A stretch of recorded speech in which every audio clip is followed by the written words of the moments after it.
So I just got done running a 5K and I'm gonna go get cleaned up, and when I get back we're gonna talk about how I got from there to here, mostly concerning survival and military training. So stick around. The bustling metropolis that is Garage. Look at all that meat hanging there. Delicious sun-dried fucking raw chicken.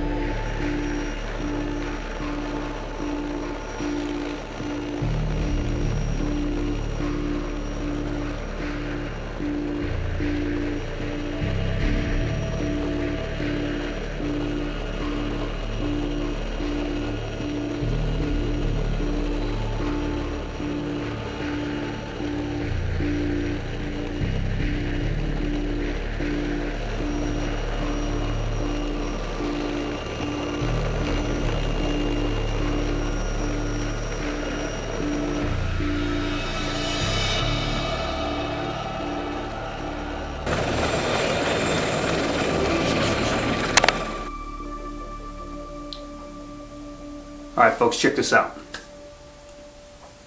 This is probably going to be a long video, so grab a beer, grab a seat, settle in, and I'll walk you through it.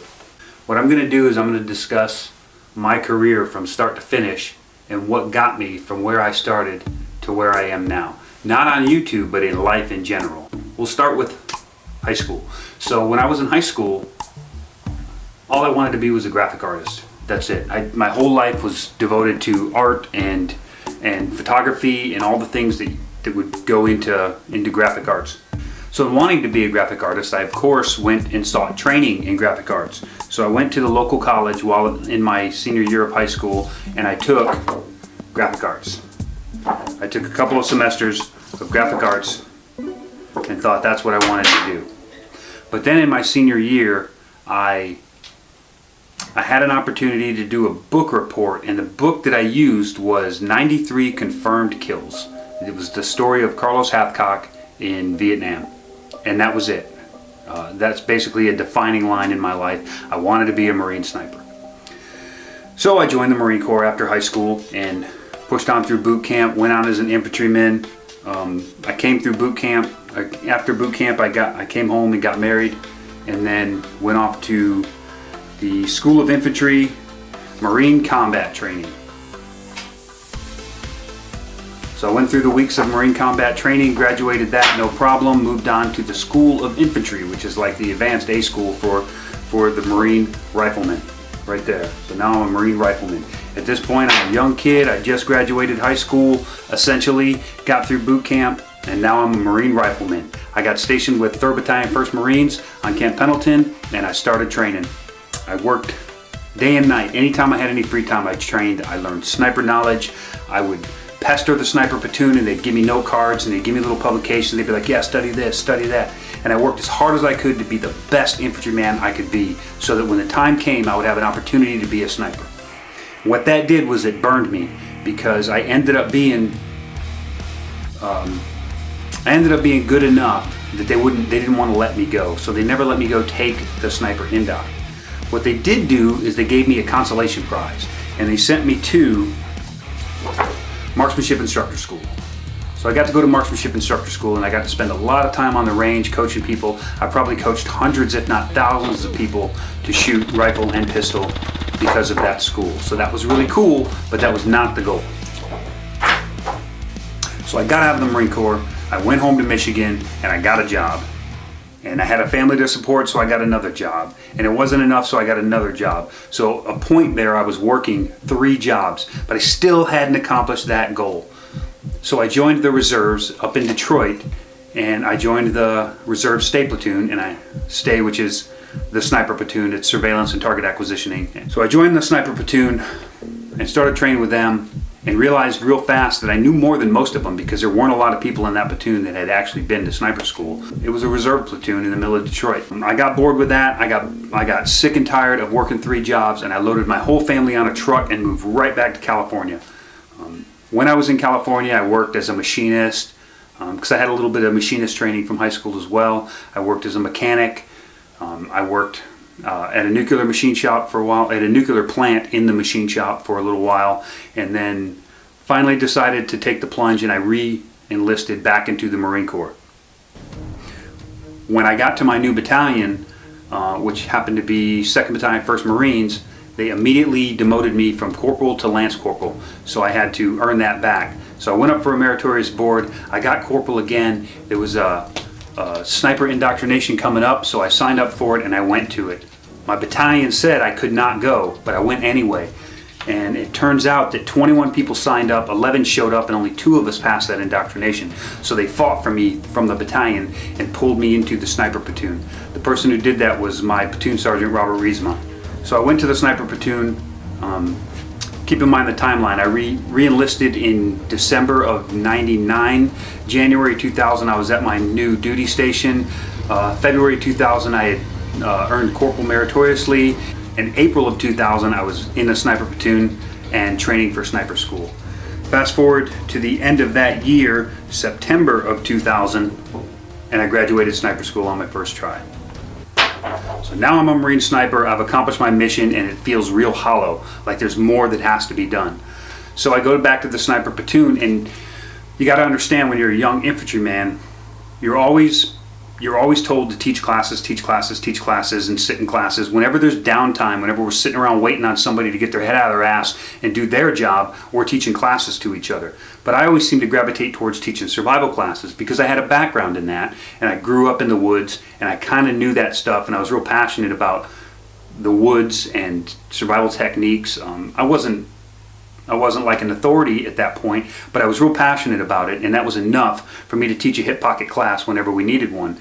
So in teaching the survival classes, my platoon sergeant thought that he would do me a solid, and he sent me to survival school. Not sere school, but survival school up on the mountain.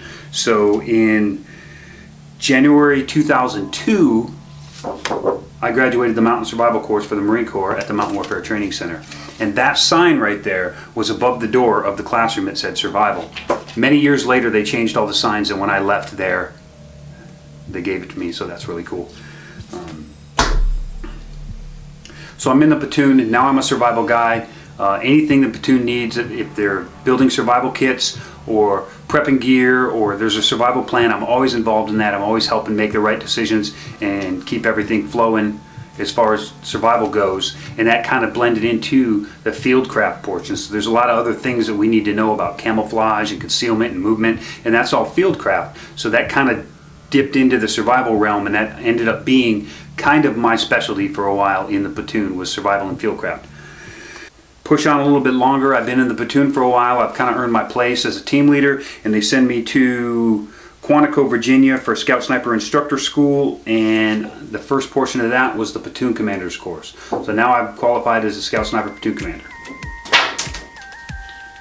After the Platoon Commander's course, it rolled right into the Scout Sniper Advanced course, or the Scout Sniper Instructor's course. Kind of changes names occasionally, and entered into that. So in July I graduate the Scout Sniper Advanced course. So now I'm an Advanced Scout Sniper, and you'd think that that's like the top of the list, but it's not.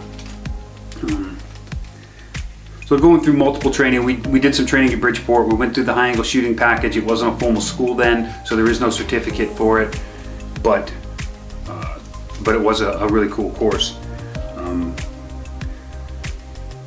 Pushing on in the same platoon, I think we had a deployment in there, and when we came back from deployment there was more training, and here is Special Operations Training Group's Urban Sniper course. That's cool. That was a really intense shooting package, and it had a lot of really good information, especially the urban portions where we would train and we would go into the cities and do reconnaissance through the cities, which led into urban reconnaissance and surveillance. The two courses are kind of joined at the hip. It's kind of like you go through one and then the other, or whichever. So urban reconnaissance and surveillance. That was a cool course. They taught lock picking and all kinds of really neat stuff, so you could get into buildings and set up a sniper hide and then sneak back out without anybody knowing you were there. Really, really cool level training. It's not Special Operations Training Group anymore, SOTG. It is now SMTB, Special Missions Training Branch, and the name's probably changed again since I got out, or since I moved on. So I finished my time with the platoon, 2nd Battalion, 1st Marines, and I applied for a spot to teach at the 1st Marine Division Scout Sniper School. I already had the sniper instructor certification, so all I had to do was apply and get accepted. So they talked to my platoon sergeant, reviewed my record, no trouble, no disciplinary action, so they accepted me to be a sniper instructor, and I immediately took over the fieldcraft, survival, and marksmanship for the big 50 cal portions of the course. And that's where I stayed. The whole time I was there, the 3 years I was teaching there, I stayed on fieldcraft, survival, and then a couple other minor skills, and then aided other instructors in their field. Like, everybody's got their all the instructors have their primary field that they teach, and then they have aid other instructors that come in and help them so that the instructor-student ratio is correct. Anyway, I get picked up at Scout Sniper School as an instructor, and they send me to Formal Schools Instructors course. So this is the Marine Corps equivalent to getting a teacher's degree. This is what says that I'm qualified to stand in front of people and teach a course according to the Marine Corps' doctrine and the way that they lay out their program of instruction. So there we go. So now I'm a formal instructor at the Marine Scout Sniper School. You know, does it get any better? So I teach there for a while, and then when that time was up, I rolled on to 3rd Battalion, 1st Marines, which was my first unit, but I went back there as a platoon sergeant of the Scout Sniper Platoon rather than just an infantryman. So it was kind of cool. Everything kind of came back together in one solid piece. While there, being so involved into fieldcraft portion of everything, myself and another sniper who was teaching at the 1st Marine Regiment Marksmanship Training Unit, he and I got together and we put together a man tracking course. And for that course we brought in Tactical Tracking Operations School, David Scott Donnellan and his instructors, to run a man tracking course just for the sniper and recon platoons around that area. So we ran this course successfully, and then we ran another course after that where he and I, Freddie and I, were co-instructors. And Freddie Osuna now runs Greenside Training in, I think it's down in Benson, Arizona, a tracking school that does some survival and some other really cool stuff. So that's Tactical Tracking Operations School. That's a certificate from graduating on the man tracking course. And at that point, my platoon, most of my platoon had graduated, even my platoon commander. So we essentially had a sniper platoon with upwards of 23 qualified trained man trackers. So we had probably one of the most qualified tracking platoons in the entire U.S. Arsenal for a little while there, which was really cool.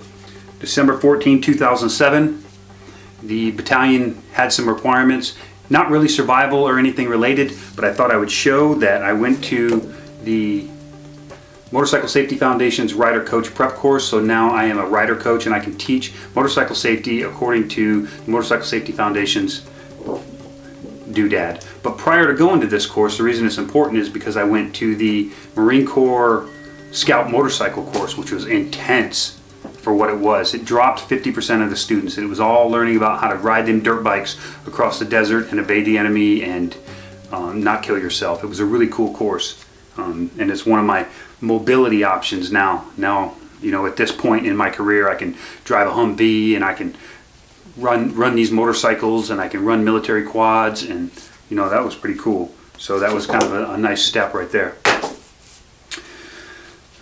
So now I'm with this platoon. We're in 2008. I'm with this platoon, and I found out that there's this like survival group gathering thing going on up in Sequoia. So I contacted the people, Alan Halkin and Dew McLean and Christopher Nergis, that were running this thing called Dirt Time.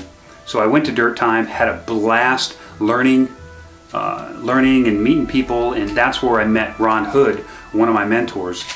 Met him in 2008 at Dirt Time. Had no idea who he was, and we just kind of, everybody was kind of looking at him like he was a superstar, and I'm like, hey man, I'm Dave, you know, what do you do? He's like, I'm Ron Hood, and I was like, oh, okay, cool.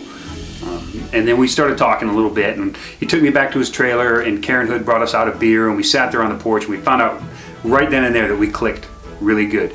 And we started talking about fustables and slingshots, and we ended up throwing rocks into the creek and trying to hit other rocks, and just had a great time. And from that point we stayed in contact pretty close. We talked to each other pretty often, and became really good friends after that.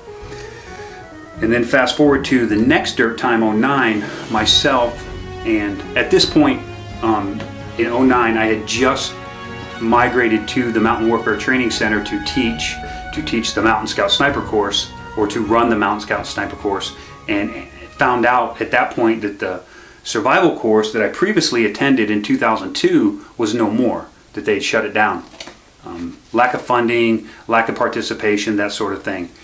But the essential thing was for that course to not run jeopardized the reconnaissance course that they had on the mountain, because that was part of the requirement for the reconnaissance Marines to be up there, was to teach that course. So what I did was I got together with my staff and got some reconnaissance Marines in there, and so the snipers and the recon and myself, we rebuilt the course from the ground up, trying to stick to the old format but adding new information, and just rebuilt the entire mountain survival course from scratch. We got it approved by Training Command, and that was that. But there was a lot of steps that we had to do in order to start running the course, even though we got it approved and back on the docket. So a little later in that year, in 2009, two of my instructors and myself went to Dirt Time '09, and we instructed a course on man tracking. And we didn't really cover, the point of the course wasn't to teach people how to, go be, killer trackers in the jungle. The point was to teach people that it's a really complicated skill with a lot of margin for error, so keep track of your kids. That was kind of the whole idea behind us teaching it, was that you're not going to get on the internet, watch a couple videos, and then go out and be a man tracker, so you get to let your kids run around everywhere in the woods until they get lost because you can track them. So we just wanted to make that point, that these skills aren't absorbed through osmosis. They actually have to be learned and practiced and maintained. So that was the idea behind the course, kind of a subtle, underhanded way to teach it. And it went well, and it was well received, and we all got a little certificate. The other instructors that were with me were Joshua Robinson, who's now deceased. He died in 2011 in a sniper ambush in Afghanistan, and Tony Powers, who is out of the Marine Corps and doing his own thing. I talk to him once in a while, and he seems to be doing good, but he's not involved in survival anymore. So that was Dirt Time '09. So now I'm up on the mountain, and we get this course approved by TCOM and Training Command, and they want to open the course up. Because of the reason it got shut down was a lot of lack of participation, so they wanted to open that participation up to other nations. So in order for them to give the thumbs up to get the course really heavy rolling, they wanted somebody to be internationally certified. So, of course, I raised my hand. I'll go do it. I'm the staff NCO in charge of the school, so I might as well take this hit. And honestly, I don't think anybody else wanted to go. So they were more than happy to send me to Norway, to the Norwegian School of Winter Warfare, and that was in September 2009. I graduated Part 1 of the International Survival, Evasion, Resistance, and Escape Instructors Training. So, Part 1. So I come back to the mountain, and now I have part of that certification done, but I'm still not certified to teach on the mountain at the Mountain Warfare Training Center. See, there's a certain number of skills that you've got to have in order to lead troops over a, what do they call it, a compartmentalized mountainous terrain or some, that's some weird name for it. But in the mountains, you have to be certified in order to complex, compartmentalized mountainous terrain. Yeah, that's what it was. In order to get those skills, you had to be a winter and summer qualified mountain leader. So as soon as I got back from that course, remember I graduated that course in Norway in September of '09, and then November of '09 I graduate Winter Mountain Leaders course. So I came back from that course, basically changed my clothes, grabbed my pack, and went straight into Winter Mountain Leaders course. Now that the course is on track to get run, the Marine Corps in its infinite wisdom decided that I was not allowed to train the instructors for the course, that I had to contract someone to come in and certify us to train the instructors. So Ron put in a bid, and he won the bid. There were a couple other bidders, but nobody that was remotely qualified. So Ron won the bid. He came up. We did some time in the mountains with me, the instructors, and Ron Hood. Had a great time. Killed some animals. Survived off the land. Weathered a snowstorm. Even when range control told us, "Hey, you guys got to come down," we're like, "Come get us, buddy. We're staying." So we got through all of that, and we got certified through the Woodsmaster Advanced Mountain Survival Skills course. Advanced Mountain Instructors, or Advanced Mountain Survival Instructors. So now we're certified to teach it, but I'm still not certified as a red hat, a qualified winter and summer mountain leader. Okay, my mistake, I read the search wrong. So actually the first course that I went through was Summer Mountain Leaders course in September, and that's what taught Turst, tactical rope suspension training, and Alpine. We went up to an Alpine level and did that in the summer. And the reason you train Alpine in the summer is because there's not a bunch of snow load over the crevasses. So if you train over the crevasse in the winter, you really never know where there's a snow bridge and where you might fall into a crevasse. We jumped into the crevasses, but we roped up and did some rescue and stuff like that. But you train out, when you're training Alpine, you train Alpine in the summer. So that was the summer course. And then we did the survival instructor training, and after that move into February of 2010, the next year, and I was graduating the winter mountain leaders course. So we taught the winter course in February because there was a lot of snow, and this is the one that gave me the military skier certification, and we only ski telemark. So there's my winter military skier certification and my winter mountain leaders, and that qualified me as a full-on red hat. You know, you might see pictures, they're wearing a red baseball cap or a red beanie. The instructors up at the Mountain Warfare Training Center, those are full qualified winter and summer mountain leaders, and they also have some special first aid training and some mountain communications training and some other things that are essential to being up there. But those are the two main points. So graduate that course, immediately pack my gear and roll back to Norway for part 2 of the International Sere Instructor course, and this would be the winter section. And they actually had to delay it by a couple of weeks because when the course was supposed to pick up, the winter was just too intense. They couldn't run a course with the blizzards and stuff that they had going on. So as soon as that storm season died down, we went straight into the winter portion in Norway. And this was taught, they were both taught in north of Oslo in a place called Elverum, was where the main camp is, and we trained and learned around that basic area. So there's my Dash 2 of the International Sere Instructor course. Now I'm a certified International Survival, Evasion, Resistance, and Escape Instructor, so that means that when TCOM opens my course up on the mountain, that we can have foreign students. And we've had a lot of foreign students come through, at least under my watch, and it was kind of cool. So there's that.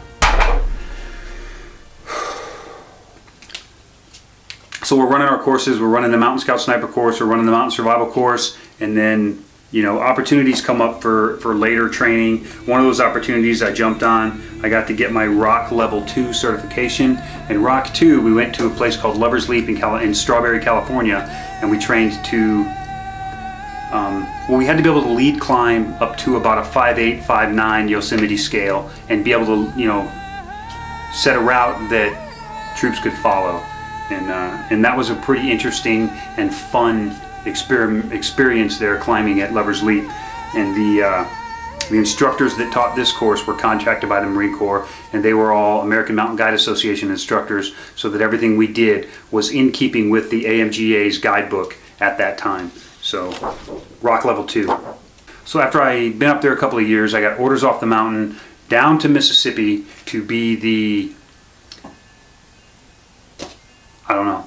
I still don't know the job description. I was the gunny attached to a battalion of Navy Seabees, and it was absolutely miserable. Nothing against the Seabees, but that was not my world, to go down there and, you know, hang out with a bunch of construction workers. And to top it off, when I got there, they didn't know what battalion to send me to, so they sent me to one battalion, and then that battalion ended up not doing an overseas deployment. It was going to do a deployment stateside, which is like building bases and crap. So they temp loaned me, they signed me out and loaned me to another battalion that was going to Afghanistan, which was cool with me, but I had essentially 2 weeks notice after just getting to this new place down south, completely different than anything that I'm used to, settling in my family, getting my kids in school, and then they give me 2 weeks notice and I'm gone for 10.5 months to Afghanistan with a battalion of CBs that I don't even know, because I just got to know the other ones before they loaned me out. So it was a very weird time. We ended up having a good deployment. We didn't lose anybody, and you know, that was all right. But while I was down in Mississippi, when I got back from that deployment, I decided that I wanted to learn a little bit more about communications, because truth is, without being a sniper and being on the mountain, I kind of yearned for picking up a radio and talking on the radio. Target wants you to right pole and push east of the Gunnery Sergeant, and also get right to 5-6 in on the next target. So I went ahead and I went to the amateur radio testing thing, and I got my amateur radio license. So now I've got a ham license, and then I went ahead later on and I transferred and got a custom call sign for it, Whiskey 5 NRM, for those of you that are hams out there. Whiskey 5 NRM. So that was kind of like the straw that broke the camel's back for me. I figured that if the Marine Corps didn't need me to do what they had trained me all these years to do, then I was ready to go. So I dropped my papers for retirement. It was approved. I retired out of Mississippi and immediately moved to Idaho. And the reason I ended up in Idaho is because when I was down in Mississippi, my mentor, Ron Hood, died. He had a heart attack in his sleep, partly due to complications he was having with fighting cancer that he got from Agent Orange from Vietnam. So it's a whole big mess. So he died, and I came up here for his funeral. But, you know, I'm just a broke-ass Marine, and I ain't got no money, so rather than get a hotel and everything, I flew up here, I rented a car, and that was it. And I brought my sleeping bag and my Yervin sheet, and I basically just drove around the lake and just kind of any side road I could get, I kind of drove off the side of the road and just crashed out and camped in the bushes for the week that I was up here for his funeral that happened at the Buck factory down there in Post Falls. The morning of his funeral, I'd actually gotten up, went, found a creek, washed in the creek, put on my dress uniform, and then went to his funeral. And I decided at that point that any place in the country where I can do that, where I can just throw my gear out in the woods and hang out and be cool and nobody cares and it's all copacetic, that's a place I wanted to retire to. So, you know, fast forward another year and I'm up for retirement, and this is where I came. So we packed up all of our stuff and came here, and this is where I'm at. Being here, being retired, got really boring really fast. You know, I've been retired 5 years now, and I spent a lot of time just kind of doing whatever I wanted to do, but I don't have that overwhelming goal anymore like I had in the Marine Corps. There was always just something. There was always one more step that I had to reach for, and I couldn't find it. So I went ahead and used some of my GI Bill money, and I went to Royal Tyne Guide and Packer School in Montana. So I went down there and I learned how to pack animals, how to be a big game hunting guide, you know, backcountry mobility, how to take care of horses and animals in the backcountry, how to put a shoe on if it got thrown off, you know, all the important skills that you would think a packer would need, as well as a big game hunting guide who would be guiding clients in on some pretty weary big game like elk.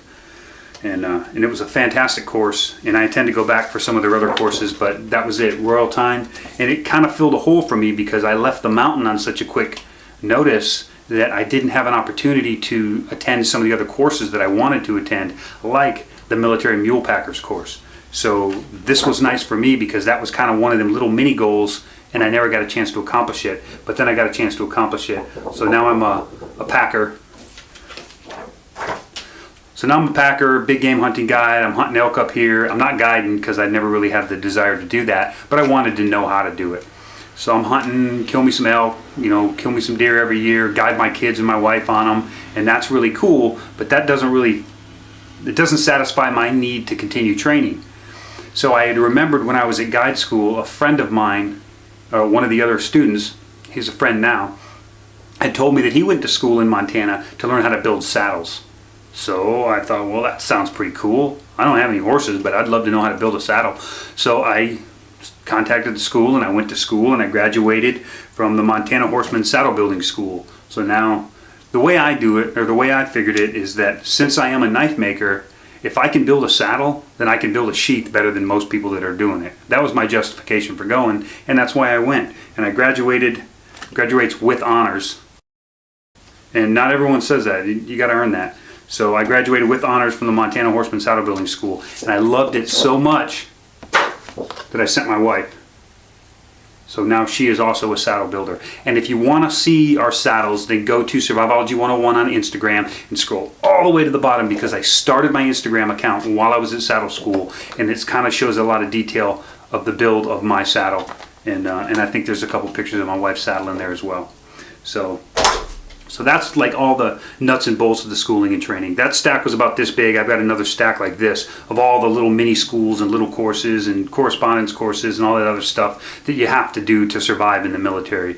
But I didn't think they were real essential to what this video is supposed to be about, and I can only talk so long. So while I was at the mountain, in a little bit of free time that I had, I started making knives in my garage.